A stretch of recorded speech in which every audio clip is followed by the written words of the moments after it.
profondeur. Et donc, dans le cadre du projet, il est question d'approfondir cette zone-là de la lagune, de sorte à prolonger la même profondeur jusqu'au large. Jusqu'au large, et cette profondeur est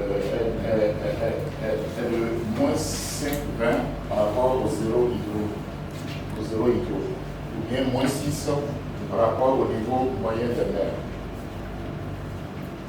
donnant ainsi la latitude au fleuve de pouvoir s'écouler et aussi à la mer de pouvoir faire influencer la marée dans la zone. Surtout que l'un des objectifs de ce projet, c'est de permettre à ce que la salinité de l'eau de mer vienne à modifier, tant soit peu, la salinité côté la lune.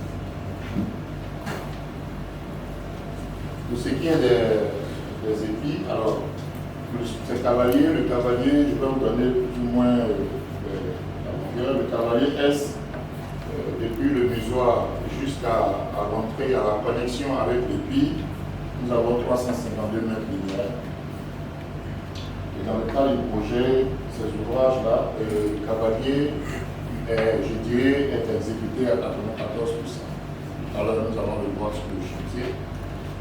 C'est le cavalier qui est déjà exécuté. Alors, à l'arrière du cavalier, il est prévu quand même un emblème de sable pour reconstituer, j'allais dire, la végétation, un peu de planting à l'arrière. Quant au cavalier ouest, nous sommes à une longueur depuis son emprise, là où vous étiez garé. Vous étiez garé, je vous ai vu garé. Voilà, depuis là où vous étiez garé, il viendra pour se raccorder à l'épi ouest. L'épi qui est plutôt de ce côté, il viendra se raccorder à l'épi ouest. Et sa longueur fait 219 mm. Alors, il y a deux épis. Et ces deux épis, il faut dire que toute cette étude, tout ce marché repose sur des études qui ont été faites avant le projet détaillé. Et ces études ont révélé des transits de sédiments le long des côtes. Alors il y a des transits qui proviennent d'ouest à l'est, et aussi il y a des transits d'est à l'ouest. Donc la taille mère, et ce qui a été révélé, c'est que du côté ouest à l'est, c'est le plus dominant. Donc de façon mathématique, il y a un delta entre les deux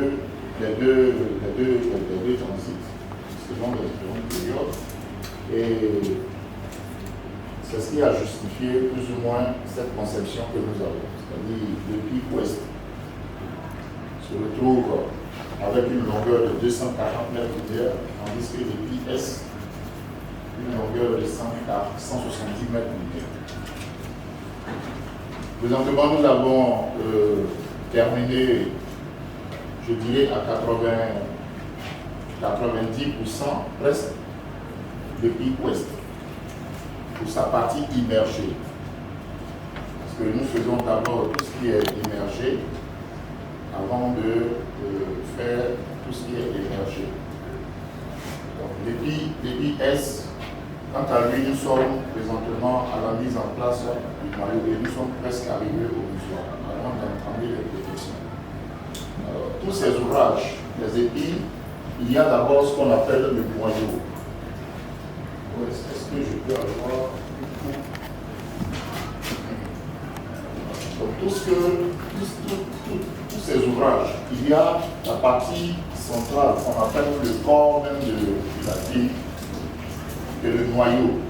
Et il est fait en tout venant de carrière de catégorie 1-300 kg. 1-300 kg. Et c'est ce qui nous permet de constituer le noyau. Et Au-dessus du noyau, il y a des couches de protection, depuis des catégories de 60 à 300 jusqu'à 3-6 tonnes. Voilà, pour constituer des carapaces de protection de ces ouvrages. Et tout au bout, après que ces modèles, ce que je n'ai pas dit, c'est que dans le calage de ces modèles, la stabilité de tous ces intrants a été prouvée sur le modèle physique. Et donc, cela a révélé que les catégories du genre 3-6 tonnes, qui sont les plus gros qu'on a pu avoir au niveau de la carrière, n'ont pas été trouvées stables. C'est-à-dire que l'ouvrage avec de telles protections, l'ouvrage n'est pas stable. Et donc, en lieu et place de ces catégories, nous avons, le projet a proposé des blocs artificiels. Ici, dans notre cas, les blocs artificiels qui ont été retenus, du moins, c'est les tétrapodes. Les tétrapodes, il y a une image en bas. Voilà, les tétrapodes, il faut noter pour que je sais qu'il faut voir. Les tétrapodes, dans le cadre du projet, voilà, dans le cadre du projet, nous avons produit environ 3000 tétrapodes. Il est coptique ici. Ah, voilà, merci.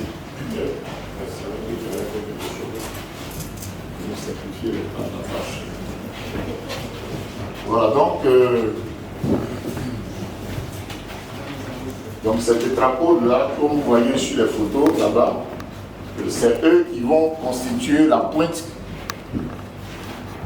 Vous voyez la première planche que je vous présentais, voilà, vous voyez les pointes blanchies, voilà, sont constituées en tétrapodes. Bon, certes, ce n'est pas exactement comme le présente le schéma, mais toutes les parties, toutes les extrémités des épis sont constituées en blocs artificiels.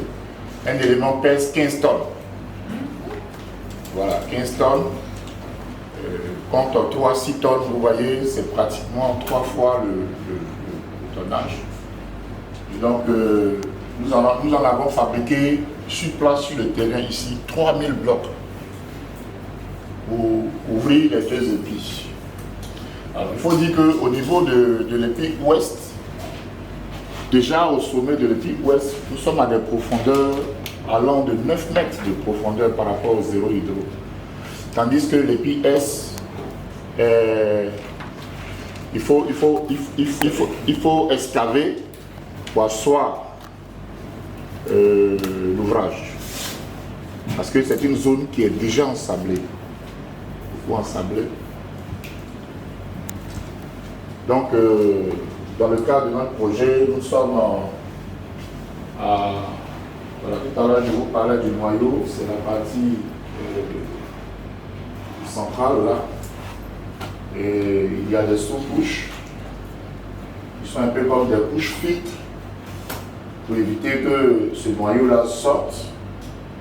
Parce que l'interstice laissé par les blocs artificiels, c'est des gros trous. Donc si on ne met pas des couches intermédiaires, avec l'effet dynamique de la mer contre l'ouvrage, c'est clair que réellement ces éléments fins, comme je l'ai dit, c'est 300 kg. Donc c'est des éléments souvent même qui ont la taille de mon poing. Donc ils peuvent, sous l'impétuosité de la mer contre l'ouvrage, qui peuvent rentrer en émulsion et puis se retrouver en train de partir. Or si le noyau commence à prendre un coup, c'est l'ouvrage qui ne pourra pas tenir. Donc c'est un peu toutes ces dispositions-là. Alors nous, notre rôle ici, c'est de veiller à ce que l'entreprise suive ses plans d'exécution. Donc le chantier a pris du retard. Aujourd'hui, l'entreprise travaille jour et nuit, sans relâche, et essaie quand même de tenir les délais. La fin du projet est prévue pour le 5 mars 2023. Et nous sommes globalement à 80%, mais physiquement nous sommes autour de 60%. Voilà. Donc voici brièvement présenter le projet. Alors ce que vous voyez aussi